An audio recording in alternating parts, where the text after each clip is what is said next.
3월 21일 금요일 매일 묵상을 시작하도록 하겠습니다. 오늘의 본문 말씀은 누가복음 13장 22절에서 35절까지의 말씀입니다. 오늘 본문의 시작을 보시면은 예수님이 예루살렘으로 향하고 있다라는 내용으로 시작을 합니다. 자주 말씀드린 것처럼 이 예루살렘으로 여행이라는 것은 결국 예수님의 죽음을 향한 여행인 것이죠. 그런 과정 속에서 23절에 주여 구원을 받는 자가 작습니까? 라는 물음으로 시작이 되고 구원을 받는 숫자에 대한 관심으로 질문을 던지고 있지만은 예수님은 그 숫자에 대해서는 답하시지 않고 구원을 받는 사람들의 행동 양식에 대해서 이야기하시기 시작을 합니다. 그 행동 양식은 말이죠. 좁은 문으로 들어가기를 힘쓰라는 것이었어요. 그리고는 좁은 문을 들어가고 싶어도 마음대로 들어갈 수 없다라고 이야기하시면서 마치 소수가 거기를 들어갈 수 있다라는 것을 이야기하는 것처럼 보이기도 합니다. 그러나 거기에 들어가지 못하는 이유는 집주인이 들어오려는 사람들 중에 모르는 사람들을 들여보내지 않기 때문에 들어오지 못함을 이야기하는 것이죠. 그래서 들어오기를 원하지만 못 들어온 사람들이 주인에게 자신과 주인의 깊은 관계성을 이야기하기 시작합니다. 그렇지만 주인은 그들을 모른다라고 이야기를 하고 있는 것이죠. 어떻게 보면 주인이 생각하는 관계성, 그리고 그들이 생각하는 주인과의 관계성이 상당한 차이가 있는 것임을 보여주고 있습니다. 그들은 주인과 먹고 마시며 주인이 우리를 가르쳤기 때문에 깊은 관계성을 가지고 있다고 생각하고 있는 것으로 보여요. 주인이 생각하는 관계성은 그것이 아닌 것으로 보입니다. 그리고 이 정도로까지 표현할 필요는 없어 보이는데 그들이 주인과의 관계성을 그렇게 생각하고 있다면 그들은 행악하는 자들이라고 이야기를 합니다. 여기에서 행악하는 이라는 단어는 아디키아라는 단어로 불의, 불법, 사악함이라는 단어인 것이죠. 사실 행악이나 사악한 것은 아닌 것 같은데 그냥 같이 먹고 마시고 주님으로부터 배운 것밖에 없는데 이들이 사악하다고 표현하고 있음을 알 수 있다는 것입니다. 사실 이 비슷한 표현이 이 마태복음 7장 23절에도 있는데요. 그때에 내가 그들에게 밝히 말하되 내가 너희를 도무지 알지 못하니 불법을 행하는 자들아 내게서 떠나가라 하리라 해서 불법을 행하는 자들이라고 표현이 있습니다. 그런데요, 이 불법을 행하는 자들이 어떤 사람이냐면은 그 바로 앞절, 그러니까 마태복음 7장 22절이죠. 22절에 보시면 그 불법을 행하는 자들이 그날에 많은 사람들이 나더러 이르되 주여 주여 우리가 주의 이름으로 선지자 노릇을 하며 주의 이름으로 귀신을 쫓아내며 주의 이름으로 많은 권능을 행하지 아니하였나이까 라고 하는 걸 보면 사실은 이들은 선한 영향력을 가지고 행동한 자들임이 분명합니다. 근데 그들을 향하여서 뭐라고 말하느냐? 23절에 불법을 행하는 자들이라고 비판을 하는 것이죠. 자, 그렇다면 왜 이들은 행악하는 자들일까요? 왜 이들은 불법, 그러니까 불의한 자들일까요?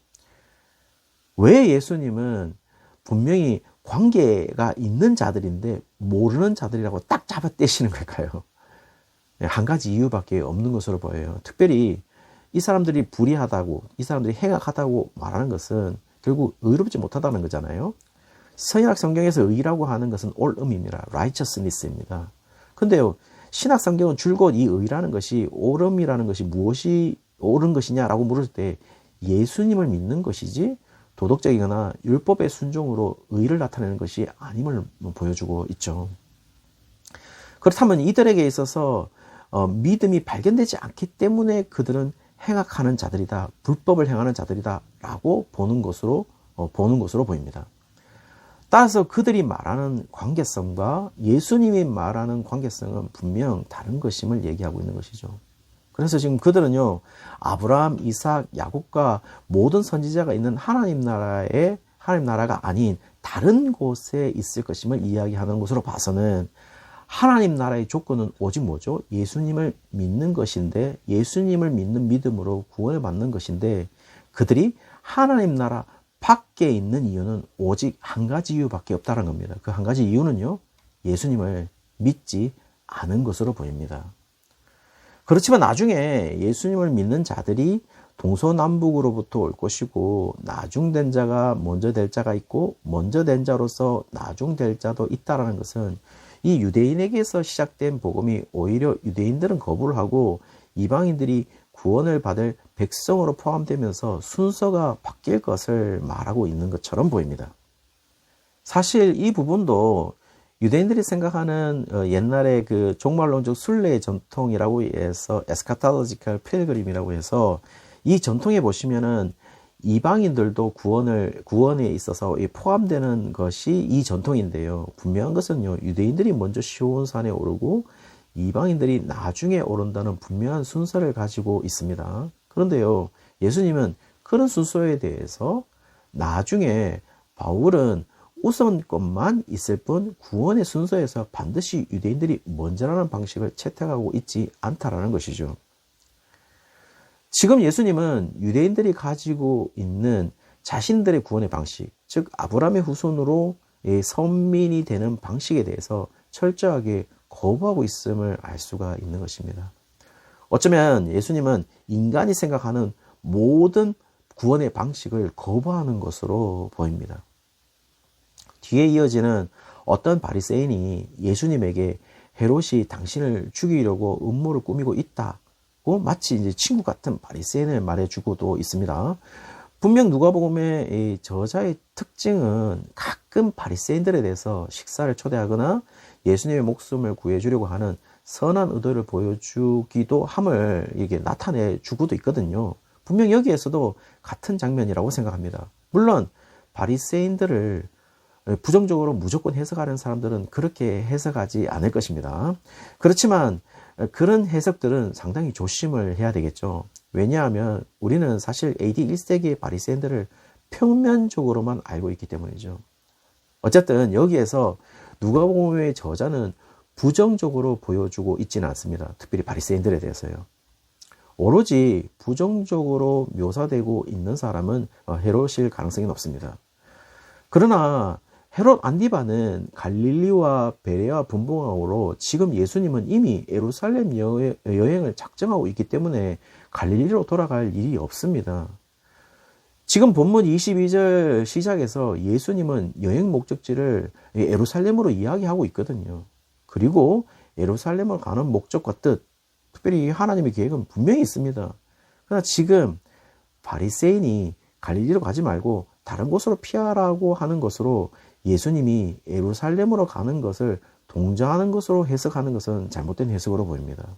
그리고 헤롯의 생명 위협으로 통해서 결국 예수님이 갈릴리가 아닌 예루살렘에 가는 것이라고 이야기한다면 그것 또한 예수님이 예루살렘을 가는 이유와 부합되지 않는다는 것이죠.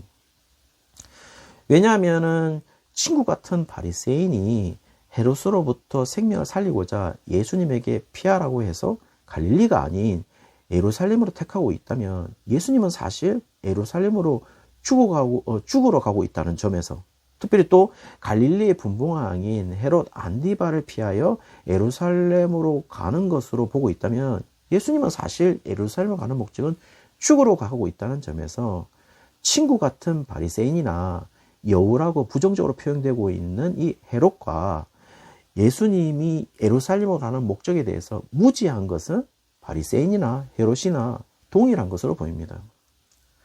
그런 점에서 그들은 예수님과 관계성을 가질 수 있는 사람이 아니라는 것을 지금 얘기하고 있다는 것이죠. 그리고 친구 같은 바리새인이 예수님의 생명을 구하고 있는 것처럼 보이지만 예수님을 향한 하나님의 계획을 모른다면은 예루살렘에서 선지자처럼 죽게 될 것을 이야기하면서 거기에 예수님을 죽음으로 몰았던 자들과 다를 바가 없음을 지금 얘기하는 것이죠. 왜냐하면 둘 다 예수님이 예루살렘을 가는 목적을 모르니까요. 우리는 오늘 본문을 통하여서 예수님에 대해서 성자로, 위대한 인물로, 위대한 선생님으로 생각하면서 부정적이지 않은 사람들로 존경하는 사람들도 분명히 있을 것입니다. 그러나 지금 좁은 문으로 들어가는 사람들은 당시 AD 1세기에 핍박을 받았던 그리스도인들은 예수님에 대한 존경 때문에 핍박을 받는 것이 아니라 예수님에 대한 믿음 때문이었고 예수님이 이루시고 또 이루실 하나님 계획에 대한 소망 때문에 그들은 자신의 목숨을 내놓았다라는 것입니다. 자, 그렇다면요, 우리에게 예수님은 무엇을 이야기하시고 있는 것일까요? 사실 지금 시대는 예수님을 믿기 어려운 시대가 되어버린 것이 분명한 것 같습니다. 그리고 지금의 기독교가 가진 위상은 그야말로 땅에 떨어져 있는 것이죠. 예수님을 믿는다는 것이 부끄러운 시대인 것 같습니다. 그러나 저는 이렇게 말씀드리고 싶어요. 그런 시대에 믿음을 지키는 것이 바로 좁은 문이 아닐까요? 아무나 갈 수 있고 통과할 수 있는 그런 문이라면 쉽겠지만은 분명 그런 문이 사람 한 명 지나갈 수 있는 통로의 이미지라면 그 길을 함께 가는 것, 그것이 바로 좁은 문을 가는 사람이 아닐까요? 그 길을 함께 가보시지는 않겠습니까? 성도님들, 사실은 교회 다니는 사람들은 많습니다. 교회 다니는 사람들 많죠. 종교생활을 하는 사람들 엄청나게 많습니다. 그러나 정말 믿음을 가지고 살아가는 그리스도인들은 사라지는 시대인 것 같습니다. 그리고 그런 믿음을 가지고 살아가는 그리스도인들을 발견되는 시간은 사실 주일이 아니죠. 주일은요, 우리는 믿음을 가지고 있는 사람들처럼 행동할 수 있습니다. 많은 사람들이 그렇게 행동하고 있으니까요. 그러나 정작 우리가 정말 믿음을 가지고 살아가는 그리스도인이 발견되는 시간은 주일이 아니라 바로 평일인 것이죠.